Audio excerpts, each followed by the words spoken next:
শেখ হাসিনার অসমাপ্ত কাজ সমাপ্ত হচ্ছে নিউমোরিং টার্মিনাল বিদেশিদের কাছে হস্তান্তরের মাধ্যমে।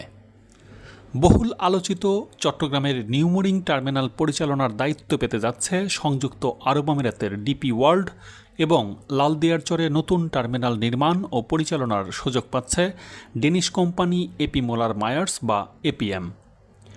সেই সাথে চট্টগ্রাম বন্দরে আমদানি রপ্তানি পণ্যের ওপর মাশুল বা ট্যারিফ ৪১% বৃদ্ধির সিদ্ধান্ত নিয়ে জারি করা প্রজ্ঞাপনের সমালোচনা ও বিরোধিতা দেখা যাচ্ছে। উল্লেখ্য, নিউমোরিং কন্টেনার টার্মিনালটি বর্তমানে চালু রয়েছে। অন্যদিকে নতুন টার্মিনালটি হবে কর্ণফুলী নদীর তীরে লালদিয়ারচরে। লাভজনক একটি চালু টার্মিনাল কেন বিনা দরপত্রে বিদেশি কোম্পানিকে ইজারা দেওয়া হবে, সেই প্রশ্নও তুলেছেন অনেকেই। যদিও ট্যারিফ বাড়ানোর সঙ্গে বিদেশি অপারেটরের নিয়োগের কোনো সম্পর্ক নেই বলেও দাবি কর্তৃপক্ষের। সম্প্রতি নৌপরিবহন মন্ত্রণালয়ের সচিব গণমাধ্যমকে জানিয়েছেন, আগামী ডিসেম্বর মাসেই বন্দরের টার্মিনাল পরিচালনায় বিদেশি কোম্পানি নিয়োগের চুক্তি সম্পাদন হতে পারে। এই চুক্তি 25 থেকে 30 বছর মেয়াদী হবে বলেও উল্লেখ করেন তিনি। বিদ্যমান ট্যারিফেই চট্টগ্রামের নিউমোরিং বন্দর বছরে 2000 কোটি টাকারও বেশি মুনাফা করার পরেও ট্যারিফ বৃদ্ধি কার স্বার্থে, সেই প্রশ্ন ইতিমধ্যেই অনেকেই তুলেছেন।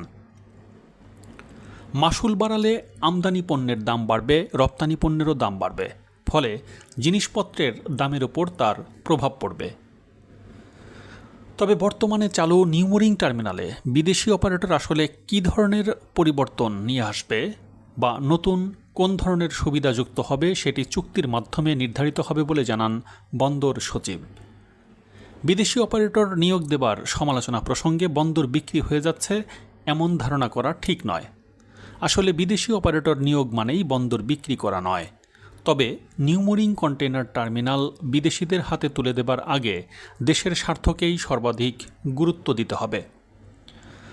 বন্দরে নতুন অপারেটর নিয়োগ পেলে যে ধরনের সুবিধা যুক্ত হবে বা নতুন যে পরিবর্তন আসবে, যেহেতু সরকারের একটা জিটুজু সিদ্ধান্তের প্রেক্ষিতে এটা হচ্ছে, তাই গ্লোবাল অপারেটর আসলে আমাদের ট্রানজ্যাকশন অ্যাডভাইজারের সাথে তাদের যে নেগোসিয়েশন হবে, সেখানে আসলে সবগুলো বিষয় উল্লেখ থাকবে। কি কি পরিবর্তন তারা আনবেন, কি কি ফ্যাসিলিটিস এখানে প্রোভাইড করবেন, কিভাবে চার্জ নেবেন, সব কিছুই সেখানে উল্লেখ থাকবে।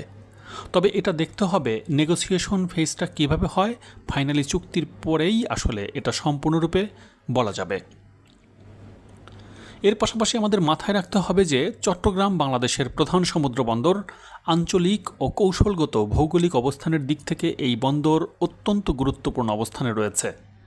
এই বন্দর নেপাল, ভুটান এবং ভারতের উত্তর পূর্বাঞ্চলীয় রাজ্যগুলোর পণ্য আমদানি রপ্তানির জন্য ব্যবহারের বিপুল সম্ভাবনার দুয়ার খুলে দিয়েছে। বর্তমানে বাংলাদেশে যত আমদানি রপ্তানি পণ্য, তার 92% এই বন্দর দিয়ে হয়। এছাড়া বাংলাদেশে মোট কন্টেইনার ওঠানামার 98%ই হয় চট্টগ্রাম বন্দরকে ব্যবহার করে। চট্টগ্রাম বন্দরে গত অর্থবছরে 3 মিলিয়ন কন্টেইনার ওঠানামা হয়েছে। ধারণা করা হচ্ছে 2030 সালের মধ্যে যা 5 মিলিয়ন ছাড়িয়ে যেতে পারে। তাই অনেকেই মনে করছেন এই সম্ভাবনা ও সুযোগ কাজে লাগাতে বিদেশি বিনিয়োগ এবং সক্ষমতা বৃদ্ধির প্রয়োজন রয়েছে। সক্ষমতা বৃদ্ধির প্রয়োজন হলেও বিদেশি কোম্পানির কাছে ছেড়ে দেওয়াটাই চূড়ান্ত সমাধান নয় বলেও মনে করেন এর বিরোধিতাকারীরা। তারা মনে করছেন অপারেটিংয়ে মাল আনা নেবার সময় বেশি সময় লাগার পেছনে অপারেটররা দায়ী নন। সময় বেশি লাগে কাস্টমসের জন্য, কালক্ষেপণ হয় আমলাতন্ত্রের জন্য ও যোগাযোগ ব্যবস্থার জন্য। চট্টগ্রাম বন্দরের টার্মিনাল বিদেশি কোম্পানিকে দেবার বিরোধিতা করে অধ্যাপক আনু মোহাম্মদ গণমাধ্যমে 4টি কারণ উল্লেখ করেছেন। তার ভাষায়, প্রথমত, এখানে ভৌগোলিক যে সমস্ত অবস্থা রয়েছে, চীন, যুক্তরাষ্ট্র, ভারত একটা অংশ আছে, তাদের মধ্যকার যে দ্বন্দ্ব সংঘাত, সেগুলোর মধ্যে তো আমরা পড়তে চাই না। সেজন্য বন্দরের কর্তৃত্বটা আমাদের জাতীয় প্রতিষ্ঠানের হাতেই থাকা উচিত। দ্বিতীয়ত, অর্থনৈতিকভাবে কোনো যুক্তি নাই, বন্দর লাভজনকভাবেই চলছে। তৃতীয়ত, জাতীয় প্রতিষ্ঠানের মাধ্যমে চললে সব পর্যায়ে আমাদের সক্ষমতা বৃদ্ধির যে সুযোগ থাকে, বিদেশি কোম্পানির হাতে গেলে সেটা থাকে না। চতুর্থত, বাংলাদেশের পুরো অর্থনীতিকে একটা শক্তিশালী ভিত্তির উপর দাঁড় করাতে হলে আমাদের খেয়াল করতে হবে যাতে রপ্তানিকারকদের সক্ষমতা বেশি থাকে, প্রতিযোগিতার ক্ষমতা বেশি থাকে। আমদানি পণ্যের দাম যেন অপ্রয়োজনে বৃদ্ধি করে সারা দেশের অর্থনীতির উপর চাপ সৃষ্টি না করে। এই সমস্ত বিবেচনাগুলো বাস্তবায়ন করা সম্ভব যদি জাতীয় প্রতিষ্ঠানের কাছে জাতীয় বন্দর থাকে। চট্টগ্রাম বন্দরের Patenga terminal Saudi company Red Sea gateway টার্মিনালকে পরিচালনার দায়িত্ব দেয় বিগত সরকার। বিগত সরকারের পথ ধরেই অন্তর্বর্তী সরকারও দরপত্র ছাড়াই এনটিসির পাশাপাশি ভবিষ্যতে বে টার্মিনালে প্রকল্পে আরও 2টি টার্মিনাল নির্মাণ ও পরিচালনার দায়িত্ব ডিপি ওয়ার্ল্ড ও সিঙ্গাপুরের পিএসএ ইন্টারন্যাশনালকে দেওয়ার পূর্ব প্রস্তুতির ক্ষেত্রে আগের সরকারের ধারাবাহিকতাই বহাল রেখেছে বলে অভিযোগ। কিন্তু বন্দর নিয়ে দীর্ঘমেয়াদী কোনো চুক্তি নির্বাচিত সরকারের মাধ্যমে হওয়া দরকার বলে মনে করেন সংশ্লিষ্ট ব্যবসায়ীরা।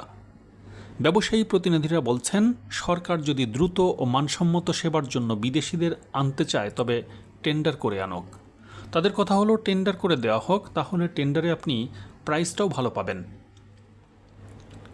এদিকে সরকারের দাবি, বন্দর পরিচালনায় বিশ্বসেরা প্রতিষ্ঠানকে দায়িত্ব দেওয়া হচ্ছে। বিদেশি কোম্পানি আসলে নতুন বিনিয়োগ হবে, বন্দরে গতি বাড়বে, পাশাপাশি সক্ষমতাও বাড়বে। বিদেশি অপারেটর ছাড়া বন্দরের সক্ষমতা বৃদ্ধির উপায় নেই। সরকারের এই অবস্থানকে তীব্রভাবে প্রতিহতের ডাক দিয়েছেন এর বিরোধিতাকারীরা। তারা বলছেন, সরকার কোনো সমালোচনা শুনছে না, একতরফাভাবে সিদ্ধান্ত নিচ্ছে। আলোচনায় তারা যেতেই চাচ্ছেন না। সরকারের এই যে একতরফাভাবে করতে হবে এবং একতরফাভাবে আমরা যাকে ভালো বুঝি সেই সবচেয়ে ভালো, আমরা যেটা করব সেটাই দেশের জন্য ভালো, এই যে দৃষ্টিভঙ্গি, এটাই স্বৈরাচারী দৃষ্টিভঙ্গি। বিগত সরকারের আমলে নিউমোরিং কন্টেইনার টার্মিনালটা ডিপি ওয়ার্ল্ডকে দেবার জন্য শেখ হাসিনার টেন্ডার ছাড়াই সিদ্ধান্ত নিয়েছিলেন। বিশ্লেষকেরা প্রশ্ন তুলেছেন, এই সরকার অর্থাৎ অন্তর্বর্তীকালীন সরকার কোন তাগিদে, কী যুক্তিতে শেখ হাসিনার অসমাপ্ত প্রকল্প বাস্তবায়নে এত অস্থির হয়ে উঠেছে? বন্দর নিয়ে যারা আন্দোলনে অংশগ্রহণ করেছেন তাদের পুলিশ দিয়ে হুমকি ও দমন করবার চেষ্টা করা হয়েছে। শেখ হাসিনার বিগত সময়ে করে যাওয়া চুক্তি সম্পাদনের ক্ষেত্রে তাদের কিসের এত তাড়া? তাহলে তাদের অর্থাৎ অন্তর্বর্তী সরকার কি কোথাও কোনো দায়বদ্ধতার জায়গাতে আছে যে ডিপি ওয়ার্ল্ডকেই এটি দিতে হবে, অথবা কোথাও কি কোনো মুসলিকা দেওয়া হয়েছে? এই প্রশ্নটারই জবাব সরকারকে দিতে হবে, সেটা আজ হোক কিংবা কাল। অতীত সরকারের ধারাবাহিকতায় দরপত্র ছাড়াই নিউমোরিং টার্মিনাল পরিচালনায় বিদেশি অপারেটর নিয়োগ দেওয়ার বিষয়ে প্রশ্ন এবং অভিযোগ নিয়ে দায়িত্বপ্রাপ্ত নৌপরিবহন উপদেষ্টার সঙ্গে গণমাধ্যমের পক্ষ থেকে যোগাযোগ করে সাক্ষাৎকার চাইলে বিষয়টি নিয়ে তিনি কোনো মন্তব্য করতে রাজি হননি। ফলে সংশ্লিষ্ট সবার মাঝে এ নিয়ে চাপা ক্ষোভ ও হতাশা বিরাজ করছে।